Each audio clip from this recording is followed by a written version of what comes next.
The arena of shame is another example of how prejudice and discrimination can lead to cruel and unjust treatment.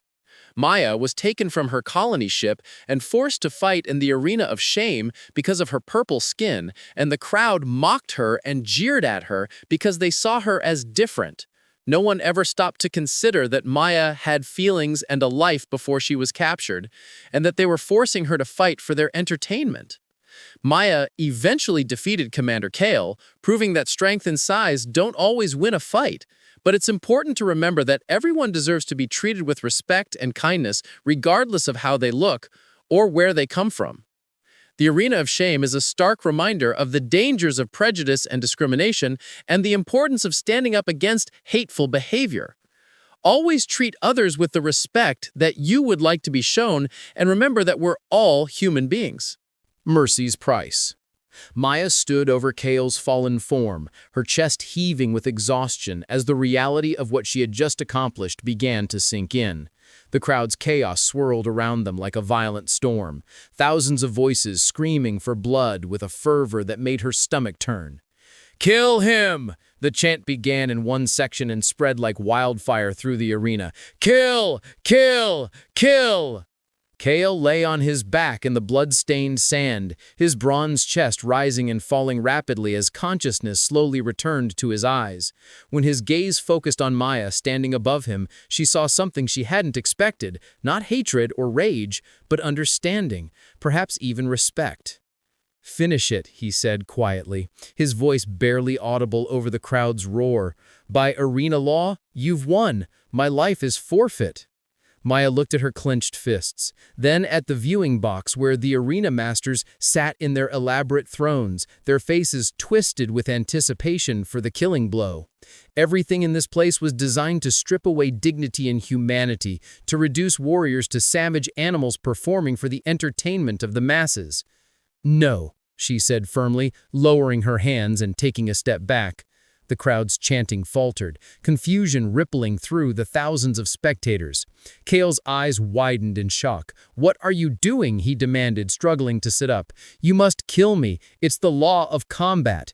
If you refuse—" "Then I refuse," Maya interrupted, her purple skin seeming to glow with defiant energy under the harsh lights. "I didn't survive 3 months in this hell just to become like them," she gestured toward the bloodthirsty crowd. "Killing a defeated opponent doesn't prove strength, it proves nothing." The arena fell silent, a hush so complete that Maya could hear her own heartbeat pounding in her ears. The head arena master rose from his throne, his voice booming through the amplification system with barely contained fury. "The purple human has violated sacred combat law," he declared. "Both warriors are hereby sentenced to immediate execution for this blasphemy against our traditions." Heavy doors around the arena perimeter began to open, disgorging 24 armed guards in full combat armor. Their energy weapons hummed to life as they formed a tightening circle around Maya and Kalo. "You fool," Kale hissed, forcing himself to his feet despite his obvious pain. "You've killed us both."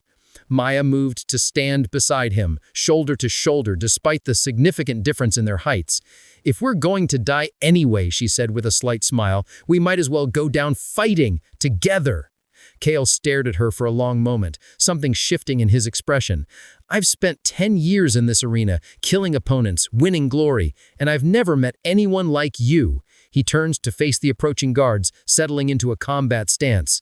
"Very well, Maya of the purple skin. If we die today, we die as warriors, not as their entertainment."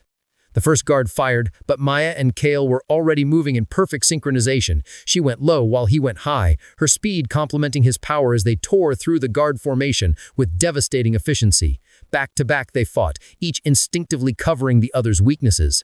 "The maintenance tunnels," Kale shouted between strikes, pointing toward a service entrance on the arena's western wall.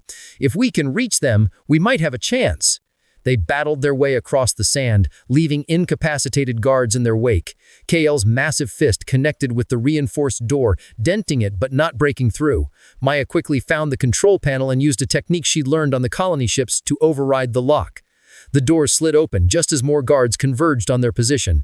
They plunged into darkness, the sounds of pursuit echoing behind them as they descended into the labyrinth of tunnels beneath the arena.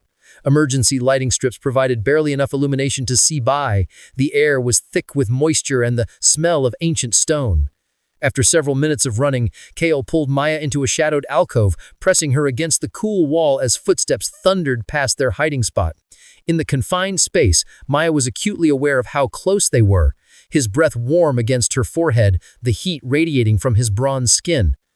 "Why did you really spare me?" Kale asked softly, once the danger had passed, his dark eyes searching hers with an intensity that made her breath catch. "The truth." Maya met his gaze steadily. "I saw something in you during our fight," she admitted. "Beneath all that arrogance and swagger, I saw someone who was trapped just like me, someone who had been forced to become something they never wanted to be." Kale's hand came up to gently trace the curve of her purple cheek, the gesture surprisingly tender from someone who had tried to kill her minutes earlier. "You're right," he whispered. "I was a scholar before they brought me here, before they made me into their champion." The rebellion begins. The moment stretched between them, charged with something neither had expected to find in this place of death and violence. Maya's hand rose to cover Kale's, where it rested against her cheek, the warmth of his touch sending shivers down her spine, despite the cool dampness of the tunnel. "A scholar?" she asked softly, studying his face in the dim emergency lighting. "What did you study?" "Ancient warrior cultures," Kale replied with a bitter smile. "The irony isn't lost on me. I spent years researching civilizations that valued honor and mercy in combat. Then I was forced to become everything they stood against." Maya felt her heart clench at the pain in his voice. "Then help me change this," she said with sudden fierce determination. "You know these tunnels. You know the arena's secrets. There have to be others like us, others who are forced to kill against their nature." Kale's eyes widened with understanding. "The lower levels," he breathed. "The arena masters tell everyone that warriors who refuse to kill are executed. But that's not entirely true." He pulled away from their alcove, his expression shifting from intimate to tactical. "Come with me, but be ready for anything." They moved deeper into the complex, Kale's knowledge of the facility's layout allowing them to avoid patrol routes and security checkpoints. The descent took nearly 20 minutes, each level bringing them further from the arena above and closer to whatever secrets the masters kept hidden. Finally, they reached a massive reinforced door marked with symbols Maya didn't recognize. Kale pressed his palm against a scanner, and to her surprise, the door responded. "Champion access," he explained, seeing her questioning look. "They never revoked it, because they never imagined I'd betray them." The door slid open to reveal a sight that stole Maya's breath. Hundreds of stasis pods lined the walls of an enormous chamber, each one containing a warrior frozen in suspended animation. Their faces peaceful, but their presence a testament to the arena's deepest secret. "By all the stars," Maya whispered, moving between the rows of pods, her purple skin reflected in their surfaces like a ghost. "How many are there?" 347, Kale said quietly, his voice heavy with old guilt. "Champions from a dozen worlds. All of them chose mercy over murder. All of them were told they'd be executed. I helped capture some of them."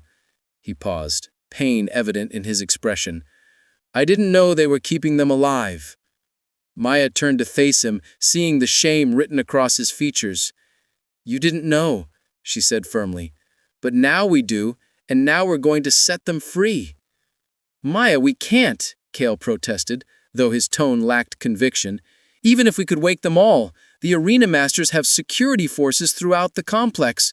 We'd be overwhelmed in minutes." "Or," Maya countered, moving to the chamber's central control console, "we'd have an army of the galaxy's finest warriors, all of them united by the same choice we made today." She studied the controls, her colony ship training helping her decode the alien interface.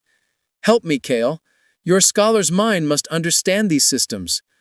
For a long moment, Kale stood frozen between his fear and his conscience. Then he moved to join her at the console, his larger hands working alongside hers with surprising dexterity. "If we do this," he said softly, "there's no going back. The arena masters will hunt us to the ends of the galaxy."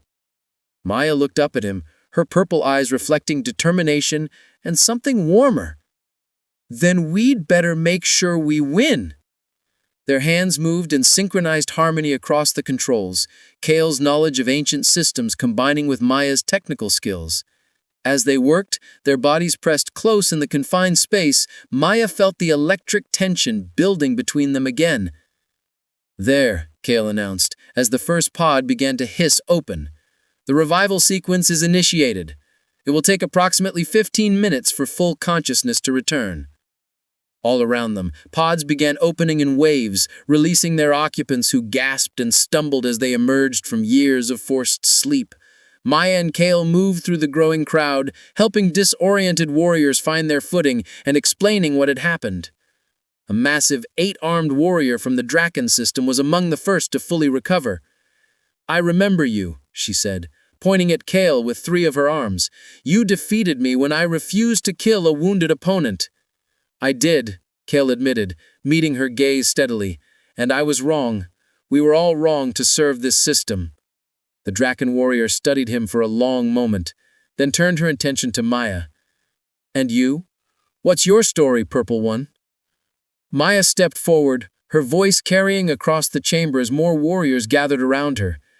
"I beat him today," she said simply, "and I refused to kill him, just like all of you refused to kill your opponents. The arena master sentenced us both to death for showing mercy." She paused, letting her words sink in. "But instead of dying, we're here, offering you all a choice." "What choice?" a scarred warrior from the outer colonies demanded, suspicion evident in his tone. "We can hide in these tunnels and eventually be hunted down, or we can fight back, end this arena's corrupt rule, and make sure no one else is ever forced to kill for entertainment again." The chamber erupted in discussion, warriors from different worlds and cultures debating in a dozen languages. Kale moved to stand beside Maya, his presence a solid comfort. "They're afraid," he murmured close to her ear, his breath warm against her purple skin. Maya turned to face him, finding his face inches from hers. "Then we show hope is worth fighting for," she said softly, before rising on her toes to press her lips against his. Breaking the control. The kiss was brief but electric, sending a surge of determination through both of them. When Maya pulled back, she found every warrior in the chamber watching with expressions ranging from shock to approval. "I stand with them," the 8-armed Draken warrior announced, her voice echoing through the chamber. "Any warrior brave enough to love their enemy is brave enough to lead us to freedom." A ripple of agreement moved through the assembled fighters. Within minutes, 300 warriors pledged themselves to the rebellion. Kale organized them into tactical units, while Maya studied the facility schematics on a recovered datapad. "There's something wrong with this arena," she said, pulling Kale aside as preparations continued. "The energy consumption doesn't match the visible systems. There's something hidden on the master levels." Kale's expression darkened with understanding. "Mind-controlled technology," he said grimly. "I've suspected it for years. The crowds are too synchronized in their bloodlust, and some fighters move with unnatural obedience." "Then that's our target," Maya decided. "We free everyone, fighters and spectators alike." The assault began with coordinated precision. While the main force engaged security throughout the complex, Maya led a small infiltration team toward the master levels. Kale commanded the defensive line, though every instinct screamed at him to stay by Maya's side. Through corridors filled with smoke and combat, Maya's team fought their way upward. They encountered enhanced warriors, fighters whose bodies had been modified beyond natural limits, their movements unnaturally fast, and their eyes glazed with artificial compliance. "They're being controlled," Maya shouted, narrowly dodging a strike that would have crushed her skull. "We need to free them, not kill them."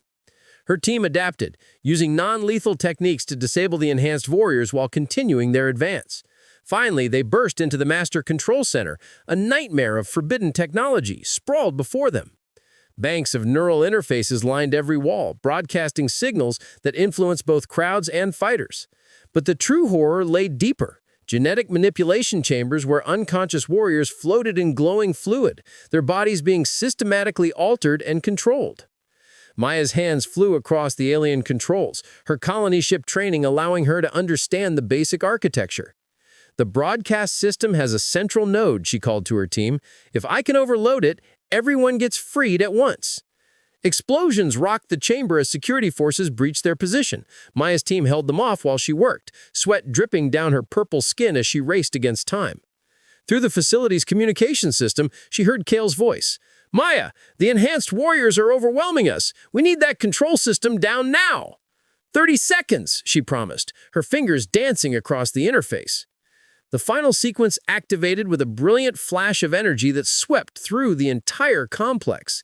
In the arena above, thousands of spectators gasped as artificial bloodlust vanished from their minds. Enhanced warriors throughout the facility stumbled as neuroconditioning shattered, and for the first time in decades, everyone was truly free. But the arena masters had one final weapon, a self-destruct sequence that would atomize the entire complex. 15 minutes to detonation, the automated system announced cheerfully. Maya sprinted through corridors toward where she felt Kale through their growing bond.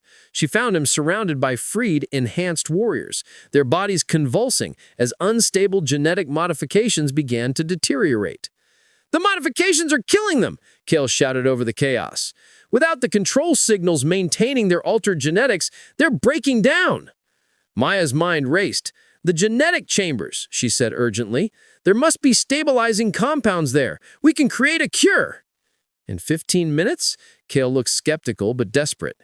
We don't have a choice. Maya grabbed his hand, their fingers intertwining naturally. Remember, they ran.